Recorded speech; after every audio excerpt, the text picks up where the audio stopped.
Hi, Beth, Richard, Dr. Chaim.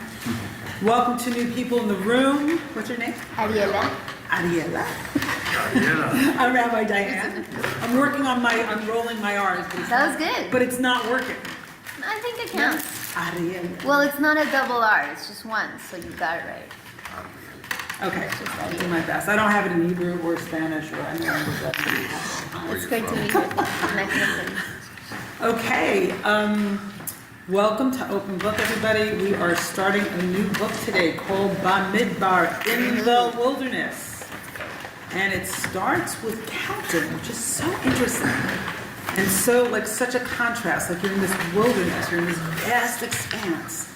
And the first thing that happens is that men between the ages of 20 to 50, and all the tribes except for Levi, are counted.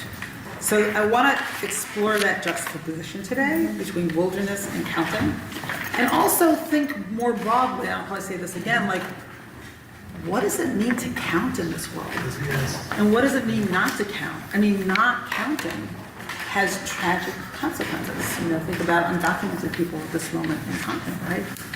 Not counting, or people lying on the streets that we just walk by. So I was just talking to my chavruta about this, that she and I, both Rabbi Sharon Shananas Skeleton and Naomi Api here, sort of really confident, really experienced being created in the image of God and counting on that theological level.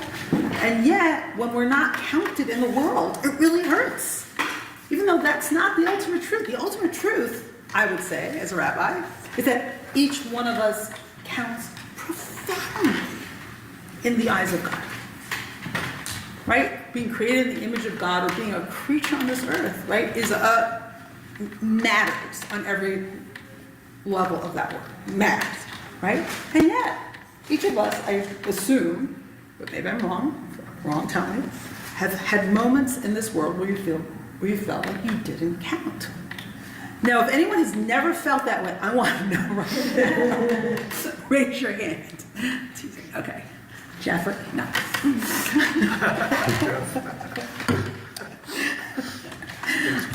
He and I have a very sibling-like relationship, which is lovely. She's the younger sister I always had. Okay, so we're going to say the bracha over Torah study, and then we will open up our sources. In cacophony, you can unmute if you want to on Zoom. Baruch atah Adonai Eloheinu melech haolam asher kishanu b'mitzvotav v'tzivanu la'asot divrei Torah. Blessed are you, creator of the universe and everything within her, and who has commanded us, who sanctified us with your commandments and commanded us to soak in your divine wisdom. And of course, in the background, and we'll get to this at the end, with the advent of Shavuot tomorrow night, right, the holiday of Revelation, I'm also wondering, what does it mean? Right, what does Revelation mean? What are we hoping for when we study Torah? What insights, what truths, what revelation emerges? So let's see what emerges today. Okay, and with that, I will see if I can share. It's not on yet. Ha. There it is. No, there it isn't. Oh, you see it over there on the screen in a second. Diane, are you able to open the waiting yet? Open the waiting. Oh, that's Aunt Claire's jurisdiction. Aunt Claire, can you open the waiting room? She is. She is. Okay, that's very good. And let me just talk about the question of counting on one more level, which is, looking at my kids who are young adults, so many of us had this experience, where did the years go? How does time count or not count? Do the days count? There's a beautiful line in the book of Psalms, number our days so that you can gain a heart of wisdom. So what does it mean to actually live as if your days count, as opposed to like, oh God, I just have to get through this day and I can't wait till like the night and I can't wait till it's over. So, yeah, and it's not, I don't think it's easy to do that. So I've called this practicing hope against despair, counting in the wilderness. And I opened with these words of a B Mitzvah student here, Kevin Sachs, who had his B Mitzvah in May of 23. And we've had a number of wonderful cohorts and hope to start up that program again, the adult B Mitzvah program. And in his sermon for the same parsha of Bamidbar, he says, when I think of wilderness, I think of nature, chaos, the wild, the untamed, the out of control, subject to the powerful, unmitigated forces of nature. Darkness, the non-rational, unconscious. When I think of numbers, I think of counting, order, structure, control, linearity, the conscious rational. Here we are struck, here meaning the beginning of Bamidbar, the beginning of the book of Numbers, by a coincidence of opposites. Chaos meets control. The dark unconscious meets the light of structure and consciousness. According to the psychologist Carl Jung, profound psychological and spiritual transformation takes place in the tension of coexisting opposites, and in particular, in the meeting of the unconscious and consciousness.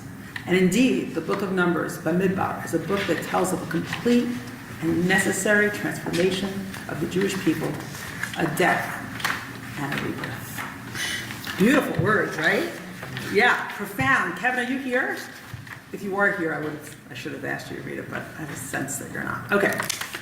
And in fact, right, this is the book where the Israelites die, right? All the people who came out of slavery, except for Moshe and Joshua, no, not except for Moshe, except for Joshua and Caleb, right?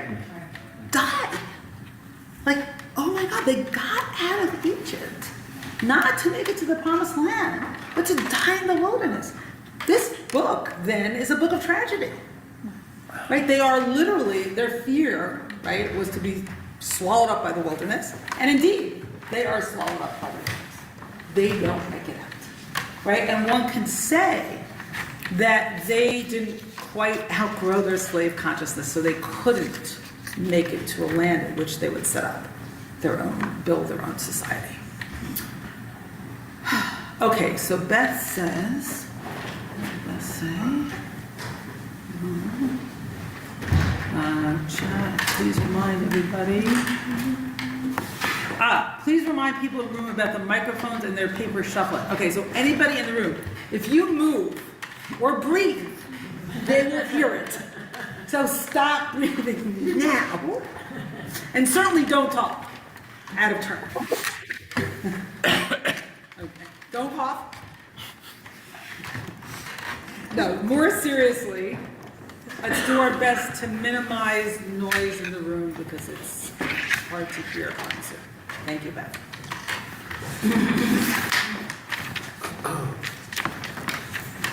Okay, we're going to look briefly at a few texts about counting before we get to our parsha. And we start with the Haftarah for today, which is from the prophet Hosea, right? So we read the parsha, the portion of Bamidbar, right, the opening portion of the book of Numbers, and we also read a piece of Hosea. And it says there, V'haya mispar b'nei Yisrael k'chol hayam asher lo yimad v'lo yisafer. V'haya b'mkom asher ye'amer lahem lo ami aten ye'amer lahem b'nei el chai. So the number of the people of Israel shall be like that of the sands of the sea, which cannot be measured or counted. So, if you think about this whole image of counting throughout the Torah, it's counting the uncountable, right? The measurelessness of the people of Israel is part of an essential part of the promise to Abraham. cannot be measured or counted. And instead of being told, you are not my people, they should be called children of the living God. So instead of being abandoned, they shall be, there should be like God claiming, you are my people, you are my children. And I wonder why that's coupled in a verse where we're talking about the number of people of Israel shall not be measured or counted. Like that's an interesting juxtaposition. So I don't actually have an answer. I'm going to just open that up as a question for now, right? So what is this thing about counting the uncountable and sort of embracing the other? That they should be linked in this verse. And, of course, the Haftarah of Hosea is chosen because it talks about counting. So here we are. Thank you so much. Yeah, a little splash of milk, or half and half, or whatever. Wendy, I'm going to go on a little bit, and then I'm going to call on people.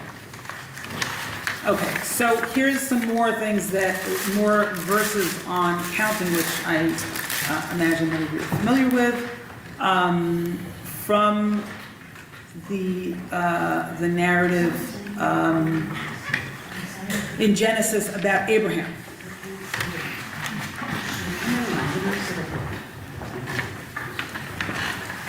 V'samti et zaracha. So God says to Abraham, V'samti et zaracha ka'afar ha'aretz, asher im yuchal ish lemnot et afar ha'aretz, gam zaracha yimneh. Thank you so much. I will make your offspring as the dust of the earth, so that if one can count the dust of the earth, then your offspring too can be counted. So in other words, it's another way of saying you are uncountable. Or you will be, your offspring shall be uncountable, which is not true, at least not yet. We count Jews all the time, right? How many Jews are there worldwide? Does anyone know? 15.3. 15.3 million people. There would be 30 without Holocaust. Okay. Thank you for having that number at the ready. 15.3 million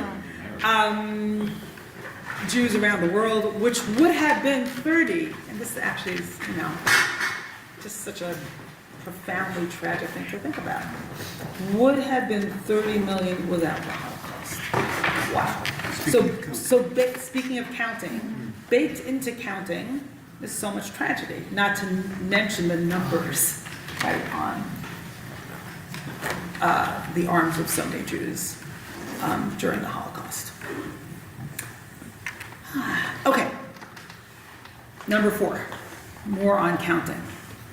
Ki varech avarechacha v'harbe arbe et zaracha k'kochvei hashamayim v'chachol asher al sfat hayan v'yirash zaracha et sha'ar oivav. I will bestow my blessing upon you and make your descendants as numerous as the stars of heaven and the sands on the seashore, and your descendants shall seize the gates of the throne. So again, this insistence on being characterized by being uncountable. Okay, so now one more thing, and before this I'll take a few quick comments before we get to the issue of counting in the Torah. In many places, but not all places, is dangerous. Right? It seems to be associated with the danger of plague. Okay, Wendy, you wanted to say something. And if so, then come close so people can hear you.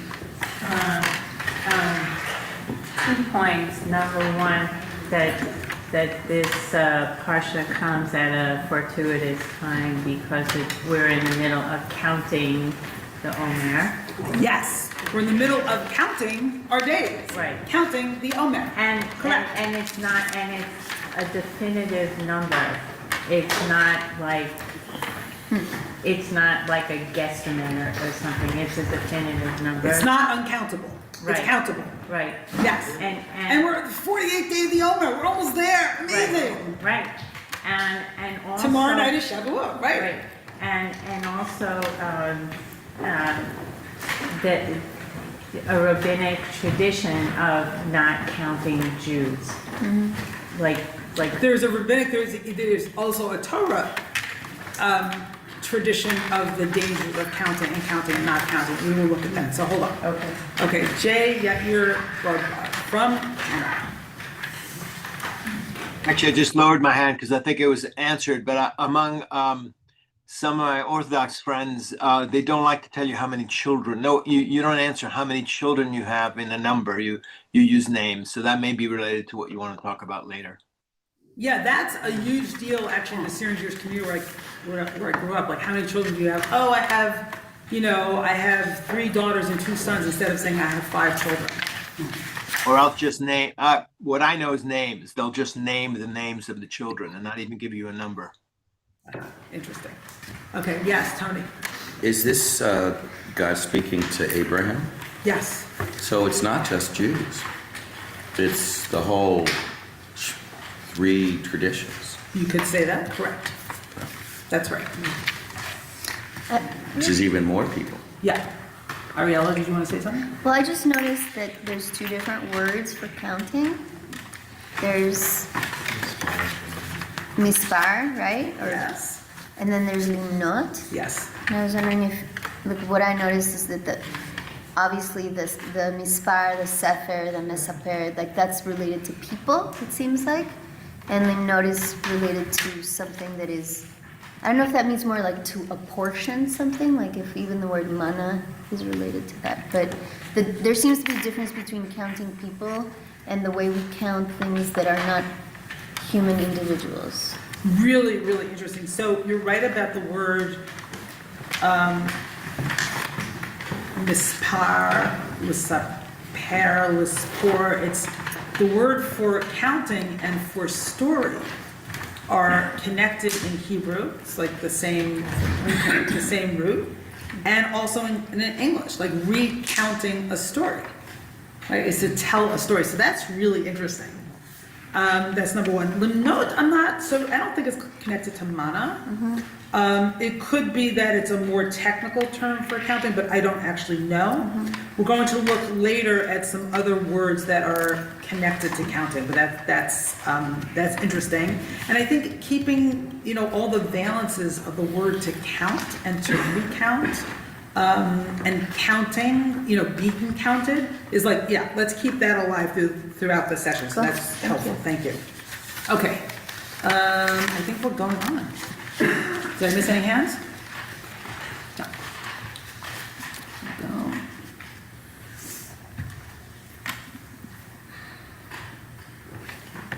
Go. Okay, so now let's look at counting as dangerous. So again, counting in the Torah is sometimes counted as dangerous. And in fact, when David counts in the book of Shmuel, the book of Samuel, a plague is visited on the people. And is it because he counts or he counts, in a way that is faulty? Whatever it is, it's dangerous. So you'll see in the book of Exodus that it's cast as a dangerous thing, even though it's not in our parsha. But I think I wanted to look at that because I think it's part of the meanings of what it means to count, is to consider why it might be dangerous. Okay, Asher Chaim, would you like to read? Thank you. This is even my bar mitzvah portion. Kitisa. Excellent. By the Ber Adonai el Moshe lemor, Yud-Heh-Vav-Heh spoke to Moshe, saying, Kitisa et rosh b'nei Yisrael lifkudehem, when you raise up the head of the children of Israel for their enumeration, v'natnu ish kofer nafsho l'Adonai bifkod otam, each man shall give covering of his soul to Yud-Heh-Vav-Heh when being counted, appointed. V'lo yihyeh vahem negef b'chodotam, so that there not be a plague among them as they are being counted. Ze yitnu kol ha'over al ha'pekudim, this is what everyone who passes the count shall give. Mahatzit ha'shekel b'shekel ha'kodesh, half a shekel according to the weight of the holy place. Esrim geirah ha'shekel mahatzit ha'shekel truma l'Adonai, A shekel, by the way, weighs 20 gerah, and it's a half shekel. That is the raising up gift to Yud Hey Vav Hey. Kol ha'over al ha'pekudim, all who pass by this counting, mi ben 20 shana v'ma'ala, from age 20 and up, yittein terumat Adonai, shall give the lifted up offering to Yud Hey Vav Hey. Ha'ashir lo yarbe v'haddal lo yam'it mimmahatzit hashakel. The wealthy shall not go over, nor shall the poor go under the half shekel. Latet et terumat Adonai lechaper al nafshotechem, to donate the uplifted offering to Yud Hey Vav Hey to cover over their souls.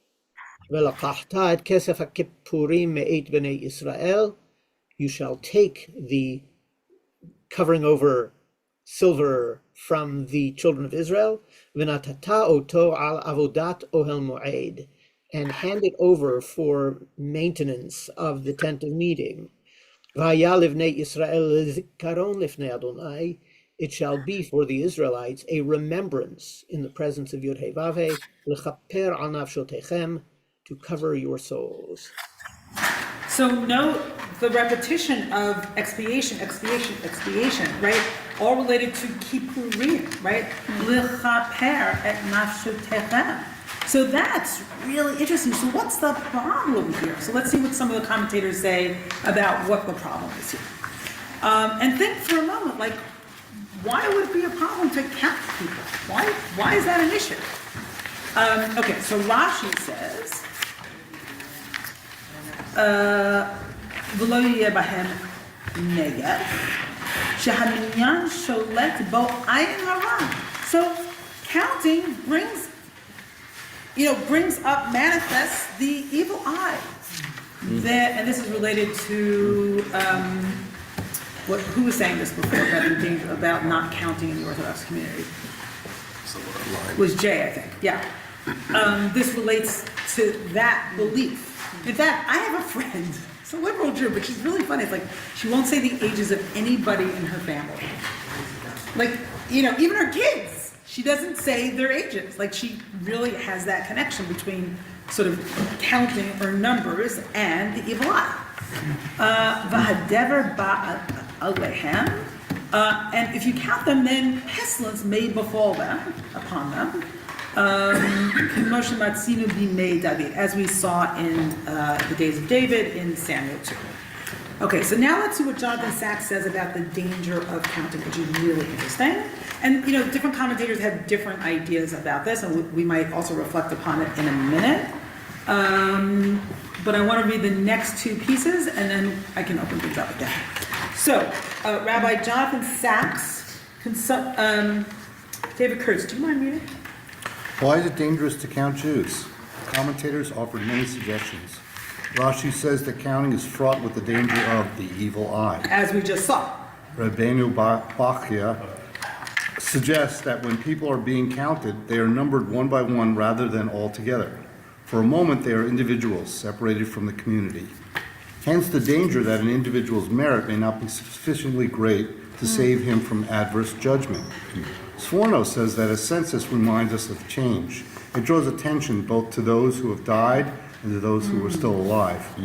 This too is dangerous, since it raises the question, by what right am I here and others not? To avert this, we must give, by way of ransom, a gift to the temple and its divine service. Hold on, before you go on, I just want to say a couple of things. So remember that on Yom Kippurim, we announce our sins in the we voice, right? We have done this, we have done that. And that sort of collective responsibility for our sins, in a sense, is protective. Right? It's not like my sins are exposed to God in all their harsh reality. It's like, we've done this. I'm not the only one. So it kind of softens the blow, right? And the other thing I wanted to say is, the whole question is, why am I here and others not? We hear about massive amounts of people being slaughtered every day in various parts of the world. Why am I here and they're not? Right? It's like, wow. I remember after the Twin Towers fell, and people say, oh, God was with me that day because I was on the way to work, and the train got stopped, and it's like, what do you mean God was with you and not all those other people? What are you talking about? Right? Just because someone is slaughtered and I'm not doesn't mean God is with me and not them. Like, I refuse to believe that. That feels theologically very dangerous. Okay. David Kurtz, please Yes. go on and stop talking to Tony. Tony, Blame it on me. Tony, I'm gonna separate you. That's In a Tony's minute. fault. In a Tony. minute. He keeps Go ahead. talking to me. There is another possibility. Why do nations normally take a census of their population? To establish their strength, military, the number of people who can be conscripted into an army, economic, the number for whom taxes can be raised, or simply demographic, the numerical growth or decline of the nation. The assumption beneath every census is there is strength in numbers.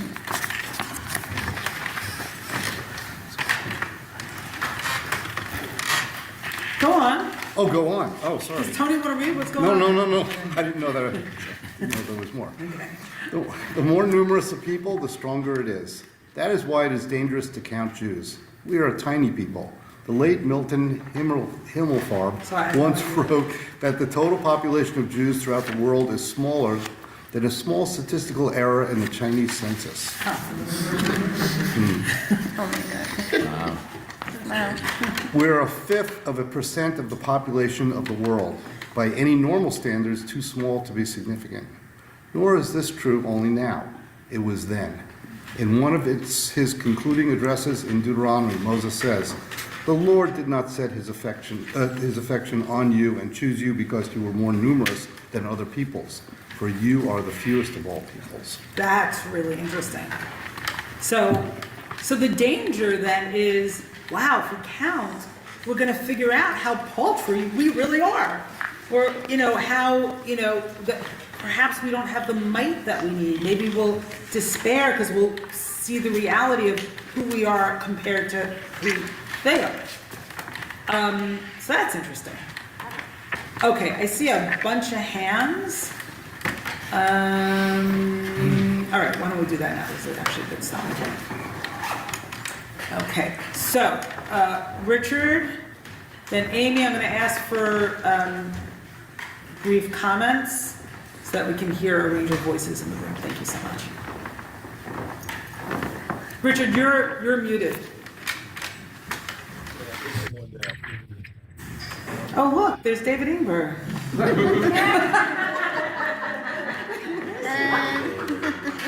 Like I'm like at a Yankee game, they put me on the jumbotron. Like, where is that image coming from? Here, join us. Okay.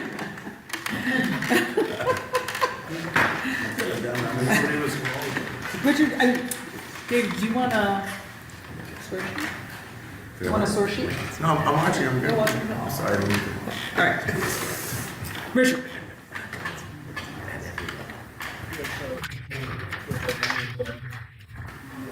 Word used in verse 2 for count is se'u, shin aleph vav, which is raise up the heads. And the Meor Nayin says that the Israelites, before Sinai, they were fallen souls. Then they were raised up at Sinai, but the venom of the snake returned when they made the golden calf. So that's why God said, raise up the heads of the community of Israel. They all need to be uplifted and raised high, even though they had fallen. So counting shouldn't, is a curative thing for the state in which the Israelites had fallen. Beautiful, beautiful. And yes, we're going to get into that the verb that's used there, se'u, like lift up as a word for counting. And I think it indicates a beautiful practice, like lift up those around you, count when they have fallen. And I know, I often need that lifting up every day, forget the golden calf, it's like, especially in these times, and also before these times, it's easy to fall, right? So that practice of just lifting up yourself, lifting up those around you, and counting. Okay, Amy. Okay. Rashi points out they counted 3 times in this 1 year. After when they left Egypt, after the golden calf, and this time. And this time they're counted so that we know how many will die in the desert before they are allowed to enter the land. I have 2 questions. The first question is, if you knew that this counting would designate you to die in the wilderness instead of getting into Israel, would you kind of like hide in your tent and not get counted? And the other question I have is, how did the Nazis know when they walked into a town and within 1 day be able to round up 30,000 Jews and take them down to the river in Budapest and shoot them and throw them in the river? How did they know that? Because 2 weeks before or a month before, IBM came into the town and they did a census. What was your mother's name? What language do your grandparents speak? How many children are in the house? All of these questions led them to know who was where, how many were in what house that were Jews. And that's how they were able to, within 1 day, round people up. Then IBM put them on punch cards and they could tell who died from starvation, who died from this and that. Thank you. Wow. Okay, I just sort of letting that imagery sort of land in the room, which, just acknowledging that that's disturbing, but also acknowledging that the connection between numbering and death is real. And that if we think about, man's denial of death or mortality, I think we often don't want to count or really count our days, because then that means that we know deeply that they are limited. Like there's that danger. So that's not exactly what you said, Amy, and I think what you said is really sobering. Like, is this last census in the desert to know how many people die? So Aviva Zornberg makes a related link, which we will see in a little while. It is true that the strict definition of computer is that which cuts down, or that which prunes, that which trims. If you go back to the Latin, so a computer is something that cuts you down. What did computer mean in ancient times? So it's a compound etymology, but com is to do something together, and putere is to cut down. Wow. So cutting down something together became the word used for calculation, to add and subtract. But especially an emphasis on subtracting. So then let's also acknowledge that just to give a person a number can be so violent, right? A person is not a number. A person is so much more than a number. David, Rabbi David. You're not looking at me, so I know if you're No, yeah, I did. Actually, thank you. No, I just was noticing, like, there are 2 things. One is that the whole controversy now with Rubio against Christoph that's going on in the public specter, where the Secretary of State is denying that U.S. aid is actually killed literally thousands upon thousands of children. The cutting of U.S. aid, the cutting off, the computing of U.S. aid. Right. And so that kind of number game there actually is the debate about the value of human life, and obfuscating numbers there is similar to what's going on, the debates around what's going on in Gaza. Like, are those the right number? Like, back and forth numbers there become more than numbers, right? It's a number. And I will say I refuse. Whenever someone brings that up, I refuse to have that conversation. Yeah, I mean, it's just alive. It's just alive in the sense that you're mad about how many innocent. Is it 50,000, 60,000? I was like, I don't care. Right. Although it's at the heart of Abraham's argument. Exactly. That's also interesting. Right. So numbers are cutting, so to speak, in every direction, and then there was the numbers are cutting, and numbers are also amplifying. And amplifying, right. And the second piece of the Times that was a conversation about how technology is impacting fertility rates around the world. It was a fascinating conversation with Ross, I don't even know how to pronounce his last name. Douthit, and an academic who's looking at fertility rates and how they're dropping cross-culturally across every demographic and in every area in sub-Saharan, everywhere, and how none of the plausible theories for why that's happening hold true across the board. Like liberals will say it's in Sweden that it shouldn't be dropping because of their incredible social safety net, and it's still dropping, and it's dropping, like it doesn't work. And so the theory this one person was saying had to do with iPhones and computers, is that we have more reasons not to meet up with other people and actually talk to them. So we just meet them through computers. And the numbers are dropping because of that lack of connection. Wow. So that was another number thing that I was thinking about with you. Wow. It's amazing how we can't talk about human existence without using numbers. And I have to say, my husband and I were once watching a video of Thich Nhat Hanh speaking, the great Buddhist teacher who died a couple years ago. And he'll give an hour lecture without any notes, but he starts every lecture looking at an index card. We are in Plum Village on September 3rd, and it's like he doesn't know the details of where and when he is. Like he so lives in that other world. It's unbelievable. But, we have to come down to earth and understand, what day is today? What year? I mean, it's so profoundly basic. Okay, so I see a lot of hands. Great. So I'm going to call on people. That's what I'm going to do. Okay. Oh, wait. Jay, you've been waiting, but you know what? I'm going to... Go ahead, Jay. And then I'll go to people. Just to amplify the danger of numbers, and as channeling a previous profession of being a Jewish demographer, being involved in various studies, and in Canada, actually, the census asks religion. There's a great fear of vulnerability and exposure, feeling that you can be counted as a Jew. Historically, in our historical experience, as Amy said, it's a way of increasing your vulnerability by being noticed as a Jew. And so there's that aspect of counting and danger that I think is very real in our subconscious. Thank you, Jay. Connor.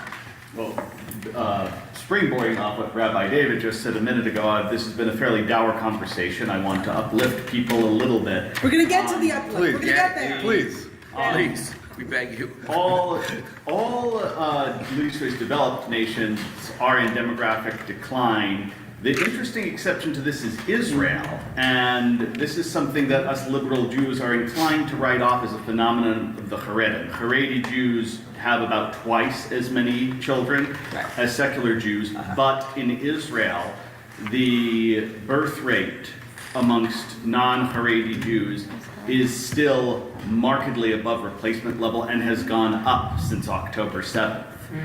So this it's not so great here in America. It was the best of times, it was the worst of times, but we numbers. Wow. We should think about the fact that as a people we are exceptional, and the fact that we continue to have more babies now than other people. We continue to number. Yes. Okay. Jeffrey.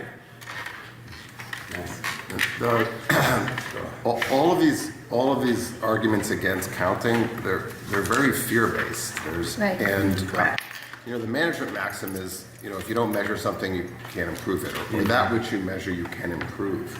So I think all of these prohibitions or fears against counting are, in fact, you should count to overcome those fears. You want to face reality. Numbers give you some sense of reality. It's not perfect, but it gives you more of a sense of reality. Why are we hiding by not counting and not facing the fears and the reality? So in the Torah, there is counting, and there is an articulation of the fears and dangers. So I don't know that. Who's hiding? Who do you think's hiding? Well, all the discussion about why not count because we don't want it seems like those are exactly the reasons to count. We are counting the dangers. Yeah. Doesn't mean we shouldn't count. Correct. Yeah. Okay. People who haven't spoken yet. Yeah. Counterpoint to Jeff's good point, there's also the possibility of somebody like Reb Nachman of Bratslav, whom Huber calls possibly the last true Jewish mystic, where you're like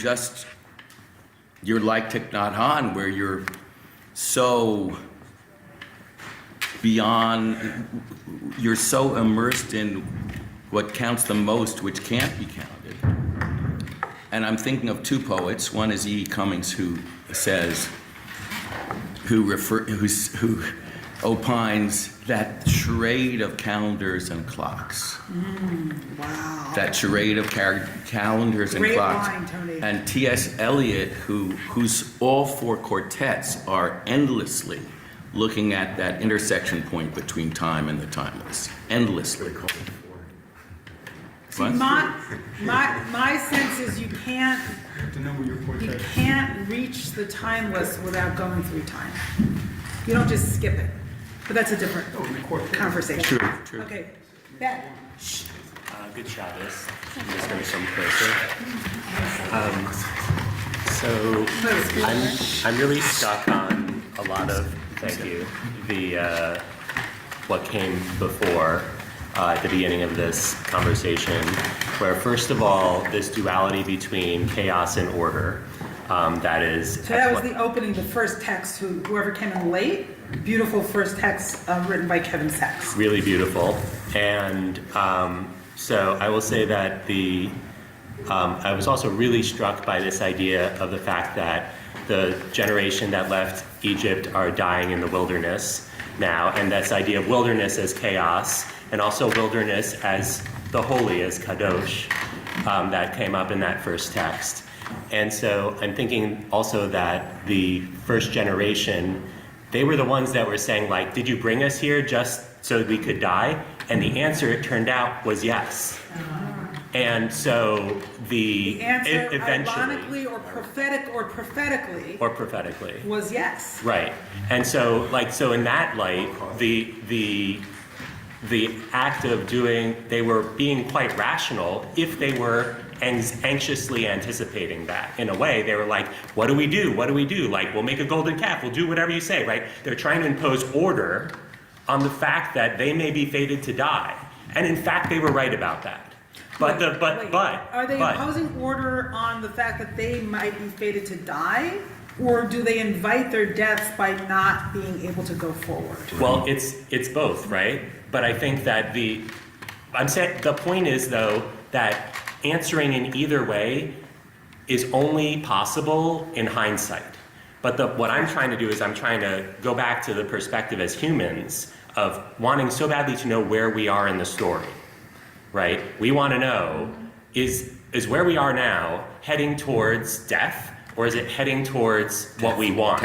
Is it heading towards what we don't want, or heading towards what we want, so that we can respond?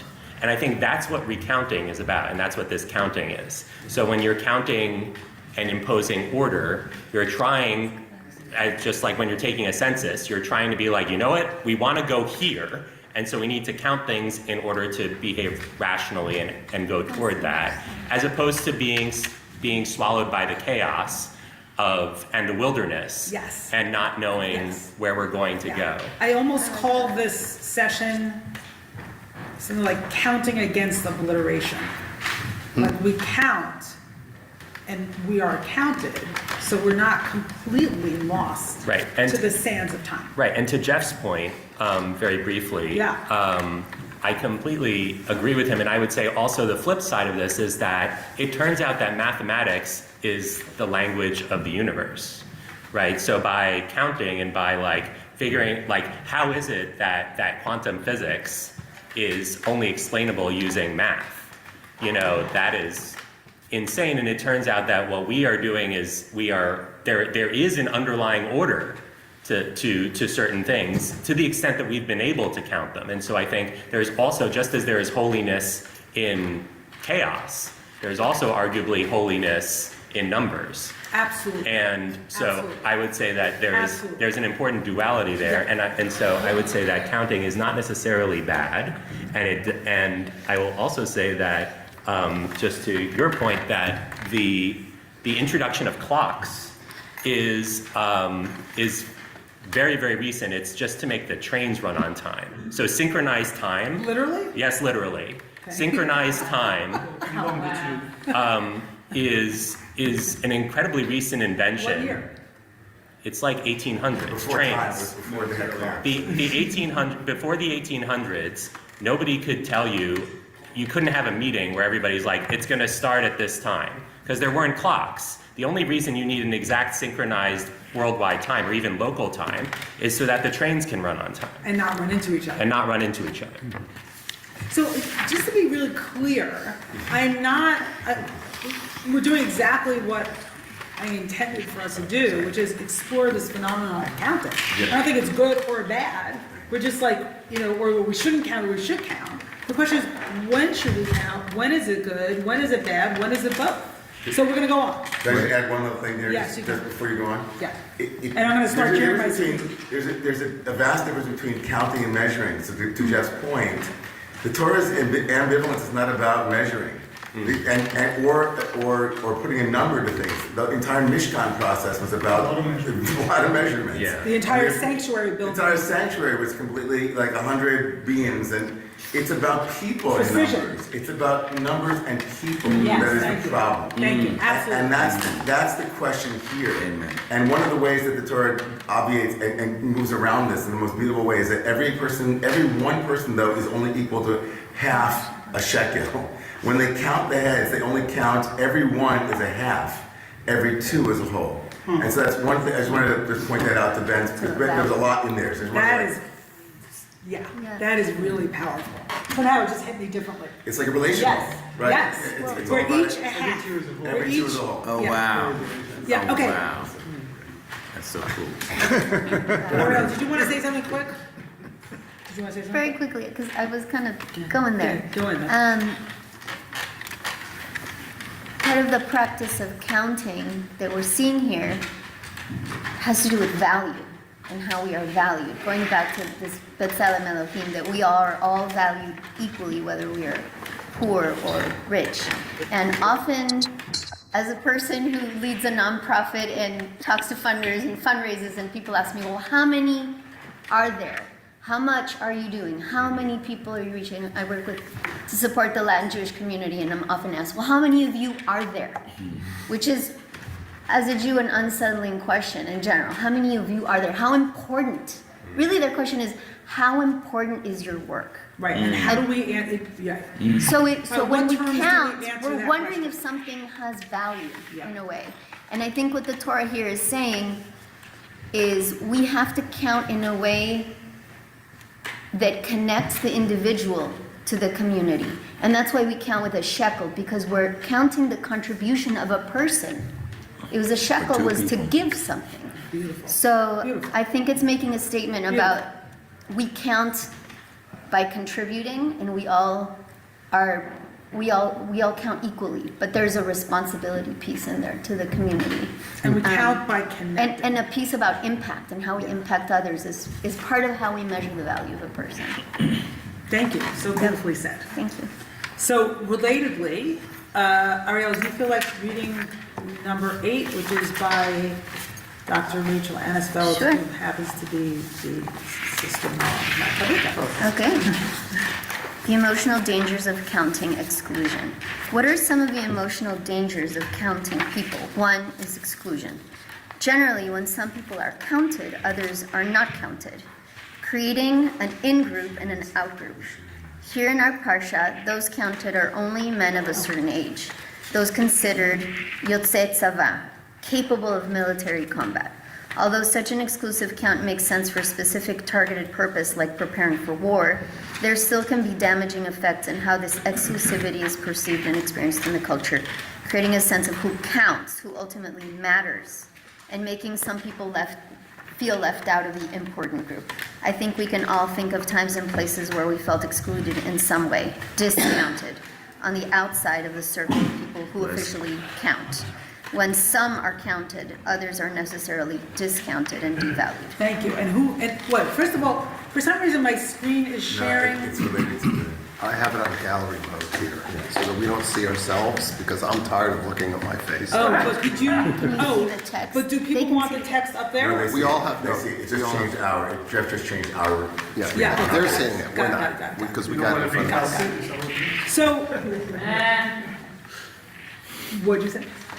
I said, you want to be counted. And who's counted in this count at the beginning of Numbers? It's the men. Men, And it's men. And it's the men between 20 and 50, right? It's a military census, which doesn't not make sense. And yet, What? some people are counted, some people are not counted. And if you think about, you know, the sort of basic structure of Jewish existence, the minyan, for so long women didn't count in the minyan. Right, so that's simple numbering, but it's also a profound statement. Women didn't count. Ouch. Women still don't count in many minyanim, depending on which synagogue you go to. Okay, so now we're going to actually begin the parsha. Took a while, but we're here. Asher Chaim, you want to keep on reading? And then we're going to dive into some of the language, as actually Richard pointed out before, that the word se'u is used, which is really interesting word in this context. And also tifkadu. Why are the, you know, what are these words doing here in the context of counting? Go ahead. Numbers 1:1. וידבר אדוני אל משה במדבר סיני באוהל מועד באחד לחודש השני בשנה השנית לצאתם מארץ מצרים לאמור.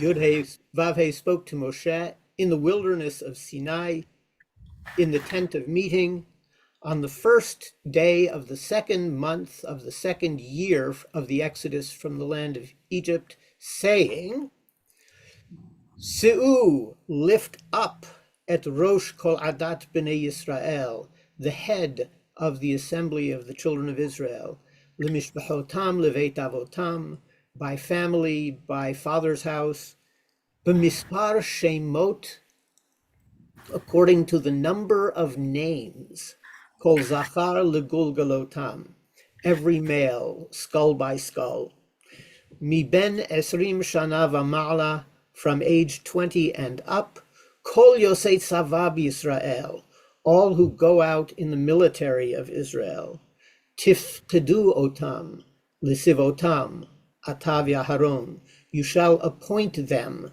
to their armies, you and Aharon.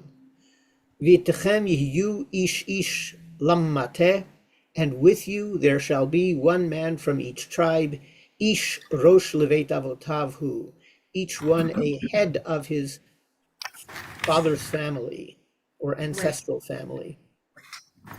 So let's first dive into the word se'u, right? Lift up the head. So lift, so that means lift, bear up, carry, support, carry off, forgive. So there's a range of meanings, but you know, here, you know, I think the lifting up is clear. Okay, and also the word pakad, which is used right here in verse 3, you and Aaron shall record them by their groups. Tifkedu otam l'siv otam. Okay, and that means to attend to, muster, number, reckon, visit, punish, appoint, look after, care for. Also, God visited Sarah, right? Adonai pakad et Sarah. So it seems like this language around numbering, right, points to how significant this is. And now let's see what Rashi says on this numbering in the book, opening the book of Numbers.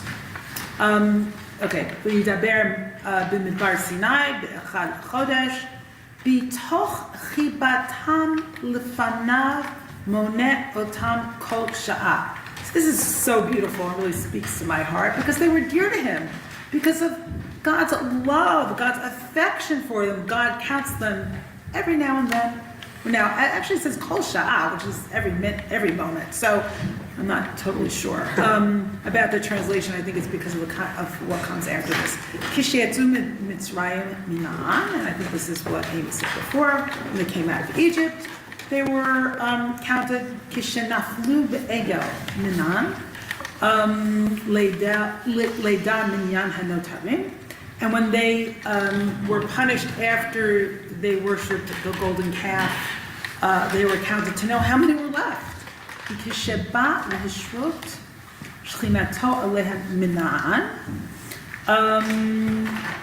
he was about to make his Shekhinah dwell amongst them, when he commanded them to make a tabernacle, God counted them, and the Chad b'Nisan hukam HaMishkan u'b'Chad b'Iyar Mina'an. For on the first day of Nisan, the tabernacle was erected, and shortly afterwards, on the first day of Iyar, he counted them. So God keeps counting them at these sort of significant moments. Why? To demonstrate God's love for them. So that's interesting.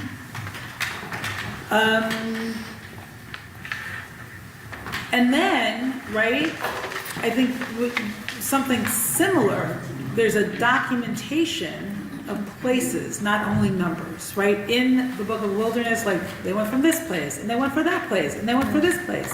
And Rashi also talks about that as, why are these stations recorded here in number 12? In order to make known the loving acts of the omnipresent. So all this stuff happening in the wilderness, right? Even though the children of Israel are decidedly not experiencing these events as acts of God's love, there's an insistence here that these are examples of God's love. Okay. All right, I'm going to go to Aviva Zornberg. So we talked, and this relates to Ben's point and also Amy's point earlier on. What happens in the book of Numbers? So we're holding these two poles of like love and death here in terms of the children of Israel and God. So what happens at the end, right? We're told very clearly. Asher Chaim, could you read Numbers 26, number 13? Ella Pekudei, that one?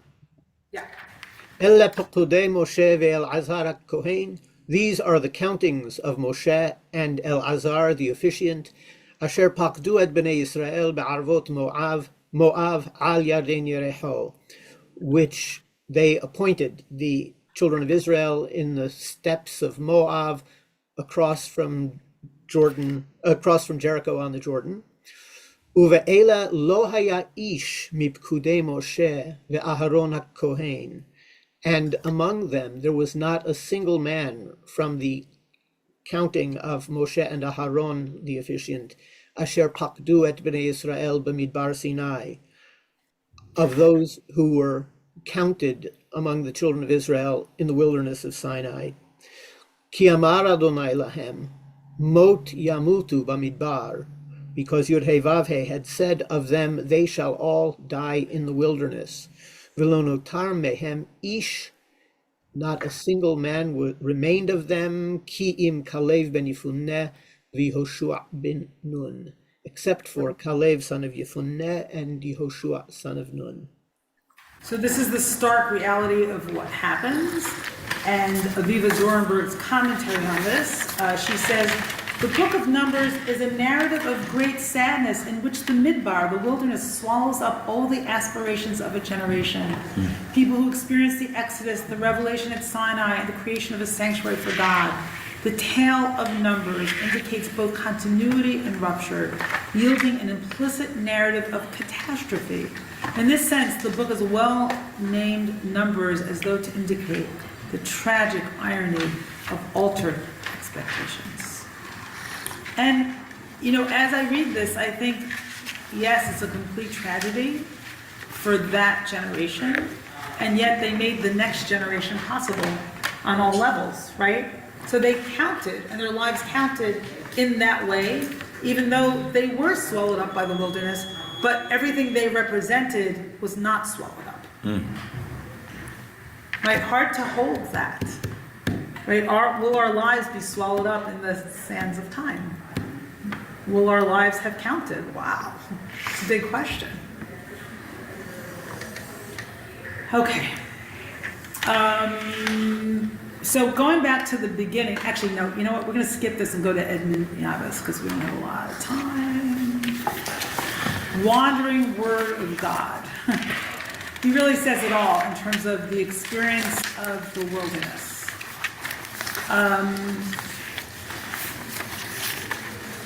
Who would like to read this?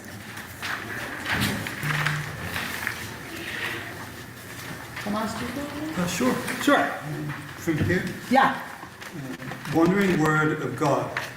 It was for its echo the word of the wandering people. No oasis for it, no shade, no peace, only the vast and thirsty desert, only the book of this thirst. For after all, why is it in the desert that God chose to speak? And what is the desert if not a place denied its place, an absent place, a non-place? And who is this God who, ashamed of having served time as a local deity, suddenly wanted to be invisible, indulged in an unpronounceable name, and though his and his name's transparency made the universe his kingdom? So that he is where he is not, and is not where he is, because he is at the same time here and everywhere. Because here is always only the beginning of elsewhere, and because being everywhere means abolishing place in favor of all places. Wow. Being nowhere or everywhere nearly comes to the same thing. ... If God chose to speak in the desert, was it not to make all words his own, all words but an echo of his? How can we infer that silence is forever the echo of a first silence, that of the divine word perceived at its borders of oblivion, as if only oblivion were audible? Thus the desert acquires a significance to which we will have to pay some attention. The desert is pulverized. Words of men, countries, scattered people, words which once were swooped down on by an incomparable celestial word so disturbing that the Hebrew people first refused them, forcing Moses to break the tables of the law. And if, in order to be understood by the creature, God's word and commandments had to burst into pieces so that the pieces could make it perceptible, that is human. As if, besides, it were only through formless fragments, only through its infinite fracture, that we can approach the totality. Wow. So I brought that in to give us a sense of like, what is this wilderness and what does God's word, mean in this wilderness, especially on the eve of Shavuot? I don't know how many people this resonated with. I see it resonate with Tony, right? But I don't know what Shavuot means. Shavuot is the holiday of Revelation that starts tomorrow night. Oh. Shavuot or Shavuos.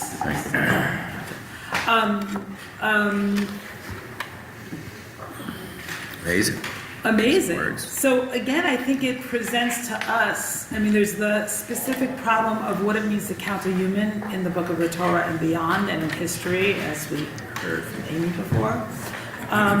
But there's also just the challenges of counting and having a human life count and what it means to have an individual life that counts in this wilderness. And especially right now, if the wilderness is the time that is poised between sort of moments that were defined, in one case, at least in the Torah, between slavery and the promise. Like, what moments are we in between right now? Because it does feel to me, and I know to many others, that fundamental paradigms are shifting, and we're in a time of the wilderness. Like, what is happening in our world? And what will emerge? I certainly have no idea what's emerging through this chaos. I'm praying that somehow through this destruction, something new is being born and something wonderful. But I have no idea, but maybe Paul knows. Go ahead. Paul, come to the table so people can hear you. I'm going to agree with what you just said.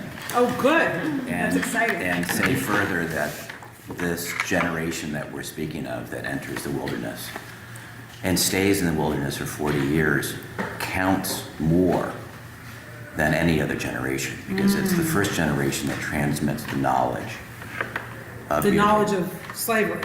The knowledge of slavery, the knowledge of how to freedom, accept and worship the Lord. We are told in the prior book how to worship, and that is transmitted and then has to be transmitted again. And this generation has been given the responsibility to transmit it to the timeless next generations, which they've successfully done.